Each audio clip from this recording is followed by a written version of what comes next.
Nakakagulat ba? Isipin mo na lang yon. 8 taon siyang naging puso ng isang koponan at sa isang mensahe lang, biglang nagbago ang lahat. Hindi ito basta balita. Para sa maraming Lakers fans, parang may bahagi ng puso nilang bigla na lamang nawala. Kamakailan, lumabas ang report mula sa isang tanyag na NBA insider na nagsasabing sinabi na raw ni LeBron James sa Los Angeles Lakers na hindi na siya magpapatuloy sa kanila para sa susunod na season. Sinabi niya ito ng maaga pa, bago pa man magsimula ang free agency, parang huling paggalang sa organisasyong pinagsilbihan niya ng matagal.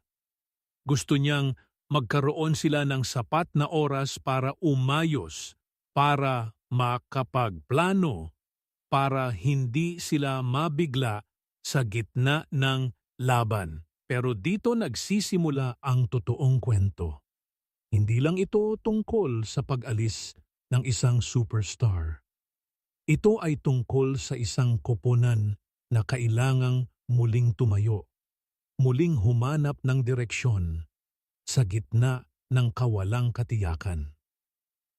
Sa loob lamang ng ilang segundo, nabago ang buong hinaharap ng isang franchise. At ngayon, nasa balikat ng management ang bigat ng desisyon.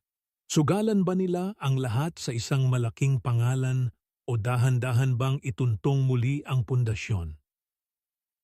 Totoo, malaking espasyo sa budget ang mabubuksan dahil sa pag-alis niya.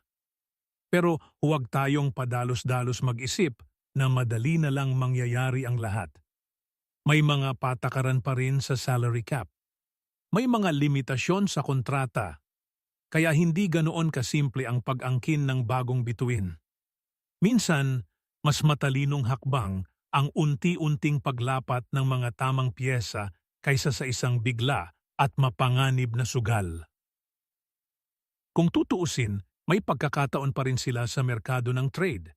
May mga kontratang malapit ng matapos. May mga manlalarong pwedeng ipagpalit. Pero kulang sila sa mataas na uri ng draft picks. Kaya hindi sila kasing lakas ng mga koponang may maraming unang round na pick na maiaalok. Kaya naman, kailangang maging ng matalino at maingat sila sa bawat desisyon. Isang maling hakbang at maaaring maipagpaliban pa ng matagal ang muling pagtayo ng koponan. Kung ikaw ang nasa sitwasyong ito, biglang mawalan ng haligi ng iyong pangarap, ano kaya ang gagawin mo? Mananatili ka ba sa dating plano o babaguhin mo ang lahat? Kung natitikman mo ang bigat ng ganitong pagbabago, kung nadarama mo kung gaano kahirap ang muling pagsisimula matapos ang isang malaking pagkawala, ito ang tamang pagkakataon. Kung ang kwentong ito ay tumama sa iyong puso, i-share mo ito. Baka may iba pang tao na kailangang marinig ito ngayon. Sa katunayan, may isang bahagi ng sitwasyong ito na maaaring maging biyaya rin. Dahil wala ng isang superstar na aayusin ang lahat batay sa kanyang edad at estilo ng paglalaro. Mas malaya na ang koponan na pumili ng mga manlalarong tunay na bagay sa hinaharap nila. Hindi na sila kailangang magmadali. Hindi na sila kailangang sumunod sa oras ng iba. Sa halip, makakapili na sila batay sa kung ano talaga ang kailangan.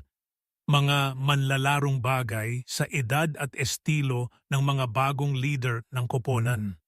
Kaya sa halip na puro pagkabigo, maaari itong maging simula ng isang bagong kabanata. Isang kabanata kung saan hindi na sila umaasa sa isang bituin, kundi sa tunay na balanse ng buong koponan. 8 taon. Iyon ang haba ng panahong ibinigay niya sa organisasyong iyon. Mahirap palitan ang ganong klasing ambag. Ngunit sa kabila ng lahat, binigyan niya sila ng isang bagay na hindi lahat ng superstar nagagawa. Panahon. Panahon para humanda. Panahon para magplano ng hindi nadadamay sa sobrang bigat ng emosyon. Ngayon, nasa kamay na ng management ang lahat. Gagamitin ba nilang mabuti ang bagong bukas na espasyo sa badyet? Makakahanap ba sila ng tamang piyesa na dadagdag sa lakas ng mga bagong batang bituin nila? Kung magiging matalino sila sa bawat hakbang, may pagkakataon silang bumangon ng mas malakas, hindi lang bilang koponang umaasa sa isang tao, kundi bilang isang tunay na pangkat na handang lumaban. Kasi minsan, ang pagkawala ng pinakamamahal na piyesa ang siyang nagbibigay daan para makita natin ang tunay na lakas ng buong koponan. Kung sa tingin mo, may kwentong tulad nito sa iyong buhay na sa unay parang katapusan, pero pala'y simula lang ng bagong laban. I-like mo ang video na ito, mag-subscribe para sa mas maraming kwentong tulad nito at ibahagi ito sa isang taong kailangan ding marinig ang mensaheng ito ngayon.